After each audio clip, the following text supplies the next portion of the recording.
آپ دہلی کے کسی نائٹ کلب کے سامنے کھڑے ہو کر تنوار پکاریے، باؤنسرز جی کہہ کر آپ سے مخاطب ہو جائیں گے۔ اسولہ کے باؤنسرز انفرادی لحاظ سے بھی بہت دلچسپ لوگ ہیں۔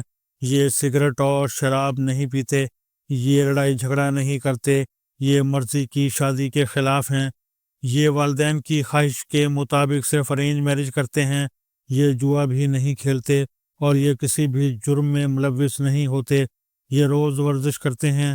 اسولہ کے باؤنسرز روزانہ 10 انڈوں کی سفیدی، 3 لیٹر دودھ، درجن کیلے اور ایک ابلی ہوئی مرغی کھاتے ہیں۔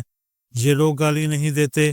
ان لوگوں نے باؤنسر سماج کے نام سے تنظیم بھی بنا رکھی ہے۔ یہ لوگ دہلی میں برانڈ بن چکے ہیں۔ شہر کی کمپنیاں جب بھی باؤنسر کے لیے اشتہار دیتی ہیں تو یہ تنوار نام کے نوجوانوں کو ٹیسٹ اور انٹرویو کے بغیر سلیکٹ کر لیتی ہیں۔ یہ دلچسپ اور کارآمد تجربہ ہے۔ ہم ملک کے مختلف حصوں میں اس تجربے سے فائدہ اٹھا سکتے ہیں۔ پاکستان 25 کروڑ لوگوں کا ملک ہے۔ ہمارے ملک میں ہر سال 10 لاکھ نئے ڈرائیوروں، 20 لاکھ مستریوں، مزدوروں اور ترکھانوں، 5 لاکھ موٹر مکینکس، 10 لاکھ پلمبرز، الیکٹریشنز اور پینٹرز کی ضرورت پیدا ہوتی ہے۔ ہمارے ملک میں ہر سال 7 لاکھ نئے گھروں کی ڈیمانڈ پیدا ہوتی ہے۔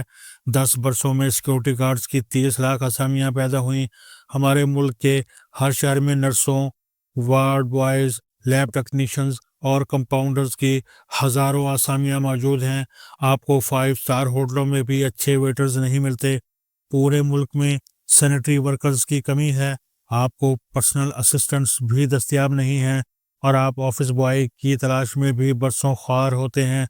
ہم اگر ملک میں ورکرز کی ضرورت کا تخمینہ لگائیں اور ملک کے مختلف علاقوں کو مختلف ٹریڈز کے لیے وقف کر دیں، ملک کے مختلف دیہات کو اسولہ کی طرز پر ڈیولپ کریں تو ملک کی معاشی صورتحال میں بھی تبدیلی آ جائے گی، لوگوں کو روزگار بھی ملے گا، امن و امان کی حالت بھی ٹھیک ہو جائے گی اور ملک میں پروفیشنلزم بھی آ جائے گا۔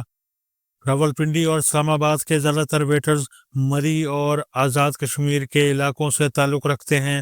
حکومت یا علاقوں کے مخیر حضرات اگر ان دیہات میں ویٹرز کی ٹریننگ کا چھوٹا سا ادارہ بنا دیں، ان بچوں کو ٹریننگ دیں اور ایک سسٹم کے تحت انہیں نوکریوں کے لیے بھجوائیں تو انہیں معاوضہ بھی اچھا ملے گا، یہ نوکری بھی جلد حاصل کر لیں گے اور ملک میں پروفیشنل ویٹرز کا ٹرینڈ بھی شروع ہو جائے گا۔ ہم اگر اسی طرح کسی گاؤں میں موٹر مکینک کا ٹریڈ شروع کرا دیں، گاؤں کے بچے موٹر مکینک کا باقاعدہ کورس کر کے مارکیٹ میں آئیں تو اس سے ان کے خاندان کی معاشی حالت بھی بہتر ہو جائے گی، موٹر مکینک کے شعبے میں پروفیشنلزم بھی آ جائے گا اور لوگوں کی نئی گاڑیوں پر تجربوں کا سلسلہ بھی بند ہو جائے گا۔ ہم اسی طرح زرعی علاقوں کو بھی مختلف اجناس میں تقسیم کر سکتے ہیں۔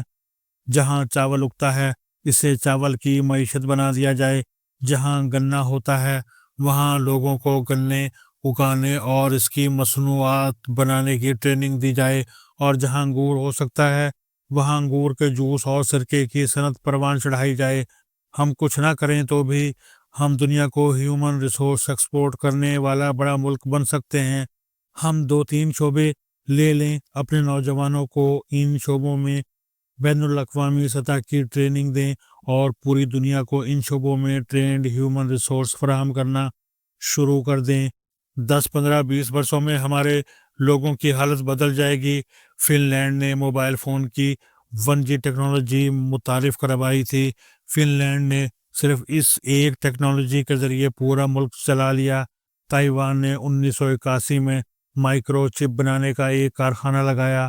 آج تائیوان میں 3000 کمپنیاں مائکرو چپ بنا رہی ہیں۔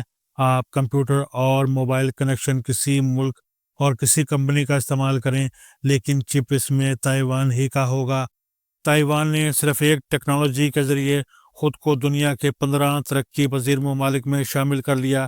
چین کے 34 صوبے ہیں کہ تمام صوبے ایک ٹیکنالوجی ایک شعبے کے ماہر ہیں۔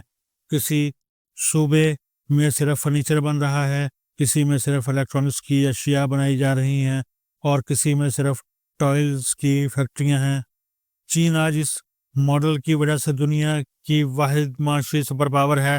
اگر چین کر سکتا ہے، اگر تائیوان اور فن لینڈ کر سکتا ہے اور اگر اسولہ کا وجے تنوار پورے گاؤں کو باؤنسرز کی فیکٹری بنا سکتا ہے تو ہم کیوں نہیں کر سکتے؟